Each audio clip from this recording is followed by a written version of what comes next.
President Trump's summit in Helsinki, Finland with Russian President Vladimir Putin was met not only with the accusations of treasonous behavior from both sides of the aisle due to the two world leaders' political and possibly criminal relationship.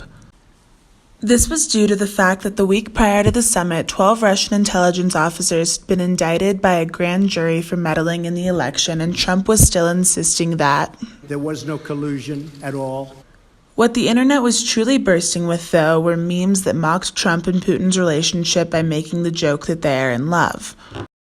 As Schiffman writes in Memes and Digital Culture, politics is deeply intertwined with construction and consumption of internet memes. But what are these memes really accomplishing? In a Western context, they simply are fighting bigotry with more bigotry and showing off our nation's deep-set homophobia by making people in the LGBT community, not Trump and not Putin, the butt of this joke in the name of activism. Within Russia, things get a little more complicated. Some people would argue that these memes are in direct response to both men's political careers and not intentionally making fun of queer people.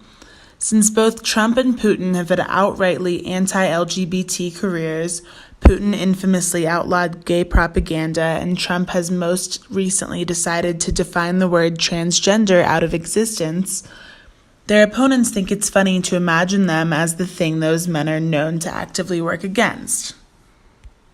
However, two of the most powerful men in the world are not going to be affected by this line of mockery. Who will be affected are the queer people who have to watch memers and the media enforce false stereotypes and make caricatures out of their culture. Perhaps most notably, the New York Times released a video as part of their Trump Bites series entitled Trump and Putin, a Love Story. This video features Trump fawning over Putin, his heart beating out of his chest, the two men holding hands, riding a unicorn through a bunch of rainbows and butterflies, and finally engaging in a passionate kiss. The video was met with instant backlash from main news outlets and Twitter users, with the bottom line being that being gay is not a punchline. In thinking of political memes as modes of expression and public discussion, which is one of the three functions of political memes as explained by Schiffman, one should consider what identities are being negotiated with certain memes. In this case, by queering two heterosexual world leaders, the people creating these memes are attempting to emasculate them.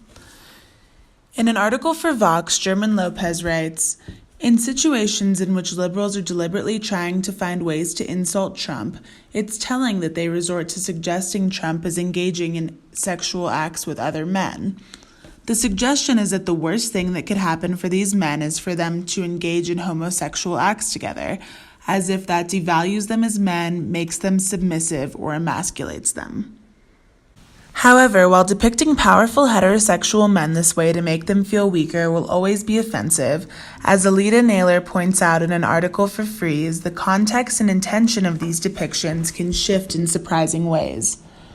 In Russia, for example, memes of Putin wearing makeup as a gay clown and murals of him kissing other men have become a symbol of pride among many in the LGBT community there, especially during the protests after the gay propaganda law in 2013. Putin, who was a KGB foreign intelligence officer for 16 years, is known for always being portrayed in Russian media as extremely masculine and ruthless.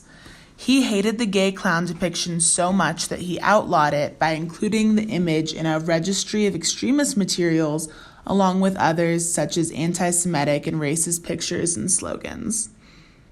This wasn't the first time either politician had been shown in a romance narrative with another powerful man in an effort to belittle or draw attention to a relationship that had nothing to do with sex, and it probably won't be the last. There have been plenty of Trump-Kim Jong-un romance narratives in meme form as well. Most importantly, though, the gay romance memes do not convey reality. They literally conceal it, regardless of how satirically you're thinking about it. During a time when both Trump and Putin are stripping the LGBT community of their rights in their respective countries, and the threat of violence against queer people in America keeps going up, we as a society need to, as Meredith Loken put it in the Washington Post, seriously consider the costs of linking gay sexuality with failure, security risk, and shame.